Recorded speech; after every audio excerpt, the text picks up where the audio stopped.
দলের আয় ব্যয়ের হিসাব চাওয়ায় কাউন্সিলকে সামনে রেখে সিনিয়র নেতা মুজিবুল হক চুন্নু, রুহুল আমিন হাওলাদার ও আনিসুল ইসলাম মাহমুদকে স্বৈরাচারী কায়দায় অব্যাহতি দেওয়া হয়েছে। বান্ডেল থাকলে প্রতি সেনমানিতে টাকা বাঁচবে। বিকাশ সেনমানি বান্ডেল কিনে জিতুন প্রতি লেনদেনে। দুপুরে রাজধানীর গুলশানে ডাকা সংবাদ সম্মেলনে চেয়ারম্যান জিএম কাদেরের বিরুদ্ধে অভিযোগ করেন বহিষ্কৃত নেতারা। বহিষ্কৃতরা সবাই স্বপদে বহাল আছেন দাবি করে নেতারা বলেন, কাউন্সিলেই নির্ধারণ হবে কে চেয়ারম্যান থাকবেন আর কে থাকবেন না। এ সময় দলের বিভক্তি মিটিয়ে সবাইকে ঐক্যবদ্ধ থাকার উদ্যোগ নিতে বললেও পার্টির চেয়ারম্যান এতে রাজি হননি। দলের সব বিষয়ে জিএম কাদেরের স্বৈরাচারী ও অগণতান্ত্রিক মনোভাব রয়েছে বলেও অভিযোগ করেন নেতারা। সোমবার হঠাৎ করে চিঠি দিয়ে মহাসচিব মুজিবুল হক চুন্নু সহ 10 কেন্দ্রীয় নেতাকে অব্যাহতি দেন জাতীয় পার্টির চেয়ারম্যান জিএম কাদের।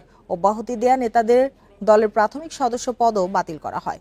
নতুন মহাসচিব হিসেবে দায়িত্ব দেয়া হয় শামীম হায়দার পাটোয়ারিকে। ওনার প্রত্যেকটা জিনিসে এই স্বৈরাচারী মনোভাব, অগণতান্ত্রিক মনোভাব এবং বেআইনি কার্যক্রম। সুস্থ রাজনীতিবিদ এই ধরনের কাজ করতে পারে না। আমাদের ঘামে, আমাদের পরিশ্রমে, আমাদের টাকায়, আমাদের সারা দেশে মানুষের কাছে যাওয়ায় আমাদের আবেদনে মানুষ সাড়া দিয়েছে, আর আপনি আজকে আমাদেরকে দল থেকে অব্যাহতি দিলেন। তারপরে আমরা মনে করি যে একটি ঐক্যবদ্ধ জাতীয় পার্টি জাতির এই ক্রান্তিকালে আবার আমরা জাতিকে কিছু দিতে পারবো যদি আমরা ঐক্যবদ্ধ হই।